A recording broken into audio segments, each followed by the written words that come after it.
j'ai pas mal de trucs à faire, donc niveau temps, je suis pas vraiment au top pour être honnête. Donc je fais un peu comme je peux. Euh, J'espère que ça vous dérange pas trop. La luminosité est peut-être un peu forte parce que je tourne en plein jour. Donc j'essaierai sûrement au montage de réduire un peu la luminosité, réduire un peu l'exposition. Mais voilà, j'espère que ça vous ira quand même et que vous allez apprécier. Euh, donc vidéo, vous avez vu le sujet évidemment. Je pense avant que vous ayez cliqué, j'espère. Aujourd'hui, on va parler un peu politique. Alors excusez-moi aussi, je transpire comme un malade. Donc je vais avoir tendance à m'essuyer un petit peu. C'est dégueulasse, on est d'accord. Euh, Politique un petit peu aujourd'hui. Euh, J'aimerais revenir en fait sur un truc un célèbre streamer a pu dire en stream. Papsan, en fait je sais même pas pourquoi je fais le mec qui cite pas. Papsan en stream il a parlé un peu de méritocratie. Ouais, j'essaie de me rappeler ce qu'il avait dit très clairement. Il me semble qu'il avait dit un truc du style oui, moi je viens pas d'une grande école, je viens pas de ci, je viens pas de ça. Comme en gros, genre, je suis comme vous, j'ai rien de spécial, pourtant j'ai réussi. J'ai entendu ça, oh, j'ai eu des sueurs froides, j'avais la haine. Comme vous le savez, enfin non, comme vous le savez, je vous l'ai jamais dit. Moi personnellement, je vote extrême gauche. Ça plaît ou ça plaît pas, personnellement, j'attends pas que ça vous plaise. Pour être honnête, j'en ai un peu rien à faire. Au moins, vous savez où est-ce que je me positionne. Et si ça vous plaît, tant mieux. Si ça vous plaît pas, je suis ok pour que vous partiez, y a pas de problème. Donc, ouais, voilà, moi j'ai réussi. Pourquoi pas vous, je sais pas quoi. En gros, work hard.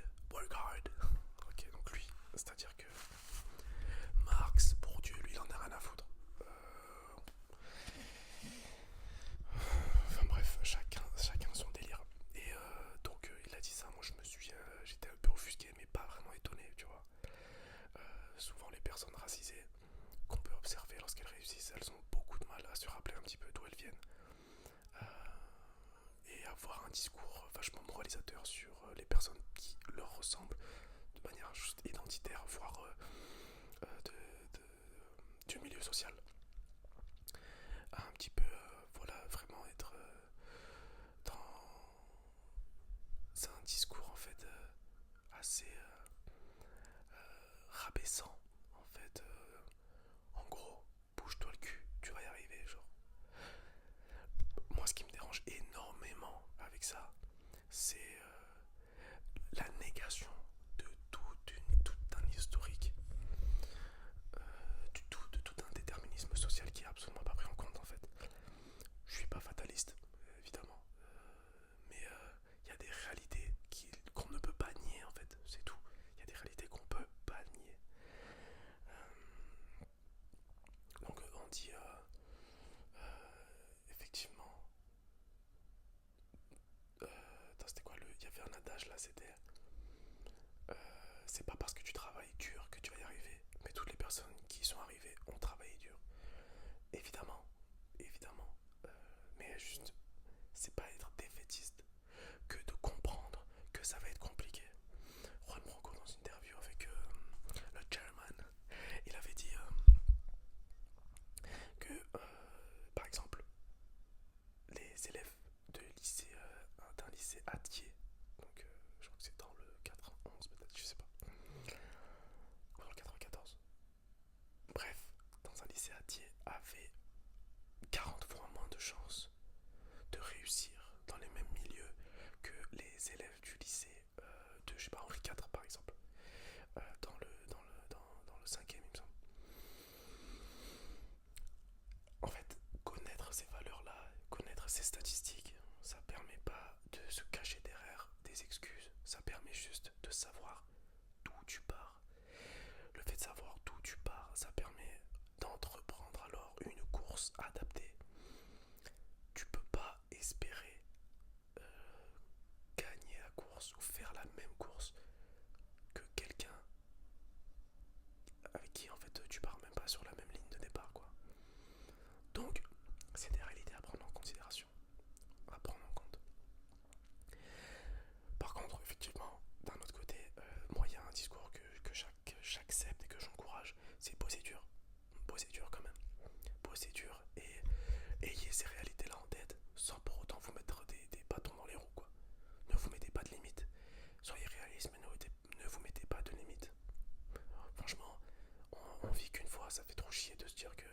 barrières quoi. Oui, de toute façon, je suis un noir, ça va pas marcher. Ok, cool. Cool. Bien sûr qu'on est dans une société où c'est plus compliqué pour une personne de couleur ou d'y arriver. Plus compliqué. Alors, quand tu cumules classe sociale défavorisée, couleur, et en plus si t'es une femme, oh la vache. Là, tu cumules tout. Tu cumules tout. Moi, je suis noir, arabe, barbu. Noir, arabe, barbu, musulman. Donc, je disais ça quand j'étais plus jeune. Je suis le cauchemar des racistes. J'étais mort de rire. Et aujourd'hui, je me rends compte que c'est peut-être pas si drôle que ça. Moi, ça me fait ni chaud ni froid pour être honnête, mais j'aime bien parce qu'il y a des gens qui sont pas confrontés à ces réalités-là, qui ont du mal à le concevoir. Euh, j'ai pris un exemple tout con. Sur le bon coin, je cherchais une Switch pour une amie. On avait postulé sur les mêmes annonces. On avait mis le même code postal. Il y avait donc que le nom qui différait en fait entre les deux. Il n'y avait pas de photo. Là, moi, où j'ai postulé, où j'ai demandé, j'ai envoyé des messages. Elle aussi a envoyé le message aux mêmes personnes. Je n'ai eu aucune réponse, j'ai eu des vues. Elle a eu 2 propositions de prix. Alors, il y a d'autres biais sociaux qui jouent là-dessus. Hein. On est évidemment d'accord. À savoir le fait qu'elle, c'est une femme et que les hommes ont une appétence particulière pour le tapine de malade, c'est logique. Hein. Mais si j'avais fait ça avec un homme, ok, deuxième exemple, si vous n'êtes pas convaincu, j'ai un ami à moi, c'est un Tunisien qui cherchait un appartement. On lui a dit, je suis désolé monsieur, c'était avec une agence, je suis désolé, en gros il n'y a plus de visite, c'est terminé, je suis désolé. Donc là ils sont dans la phase où ils vont commencer à traiter les dossiers pour justement choisir le prochain locataire. Il a dit ok, y a pas de problème. Il avait un peu du mal à le croire parce que la date était quand même, c'était une période où justement, genre il y avait encore, tu vois, moyen. Il a dit ok, y a pas de problème. Il a demandé à un ami à lui qui cherchait également un appartement de postuler exactement pour la même offre. Bizarrement, l'offre était restée en place. Ok, bizarre, restée en ligne. Il appelle, ouais voilà, je suis intéressé par cet appartement, etc. Est-ce qu'il y a possibilité de venir le visiter? Oui, pas de problème, vous êtes disponible quand? des, des exemples comme ça, il y en a des centaines et des centaines. À chaque échelle, vraiment juste individuelle, tu peux en observer. Ce que je dis là, c'est absolument pas pour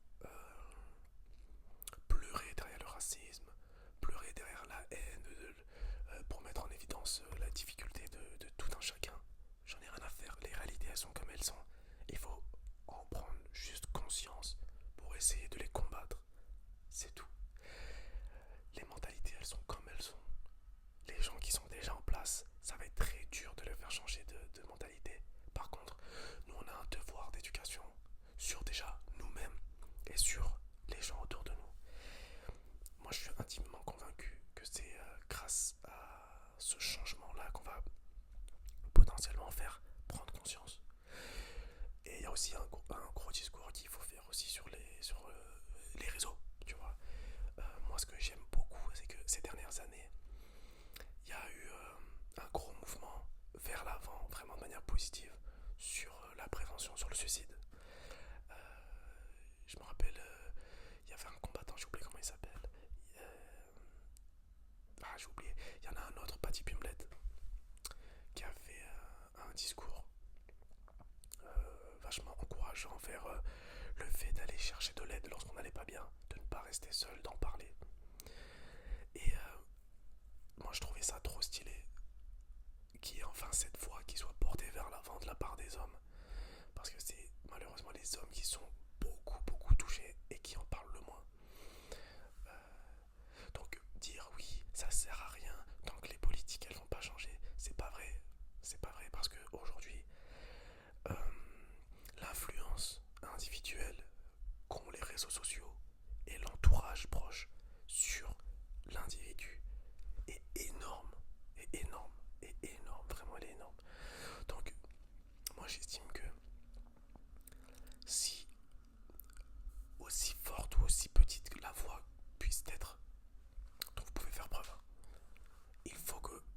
vous en serviez à bon escient. Les idées que vous avez, il faut absolument essayer de les mettre en avant et de les partager, les propager autour de vous. Moi, c'est ce que j'essaie de, un peu, tu vois, à mon échelle, faire prendre conscience à ceux peut-être qui n'ont pas encore réfléchi là-dessus, que t'es noir, t'es arabe, sirop d'érable, t'es une femme racisée ou pas, blablabla. T'as des combats. Il faut vraiment que tu prennes en compte que t'as des combats et que tu pars pas depuis la même ligne de départ. Une fois que tu as vraiment pris conscience que tu pars pas sur la même ligne de départ, tu peux faire ta course, ça y est. C'est comme on dit, j'extrapole, hein. Tu peux combattre ton ennemi à partir du moment où tu le connais bien. On parle pas d'ennemi, attention, on n'a pas d'ennemi, ok. Je veux, je suis pas là pour créer un clivage, hein. On est là. Mais il faut avoir conscience de sa propre réalité pour pouvoir évoluer en société. C'est tout, tu vois. Il y en a. Je parlais avec un ami qui m'a dit Isma, il faut prendre conscience que on vit pas ensemble, on vit à côté, c'est pas pareil. Il m'a dit ça, franchement, j'ai trouvé cette réflexion intéressante parce que elle est réelle dans beaucoup d'endroits, elle est réelle. J'aime bien avec l'image du périph', tu vois. Des gens de l'autre côté du périph'. À côté, mais pas ensemble. Voilà, je trouvais cette vidéo intéressante. C'est un sujet que j'aime bien aborder. N'hésitez pas à me dire, vous, votre point de vue là-dessus. Si vous croyez à la méritocratie. Si jamais vous avez un avis sur la question, n'hésitez pas à le partager en commentaire. Moi, ça me ferait vraiment très plaisir d'aborder d'autres sujets de la sorte. Un petit peu dans le même thème ou d'autres thèmes. Si on peut parler un peu sociaux, il n'y a pas de problème. Avec plaisir. D'ici là, moi je vous souhaite une bonne journée, une bonne soirée, bon dodo, et on s'attrape bientôt. Bisous la famille.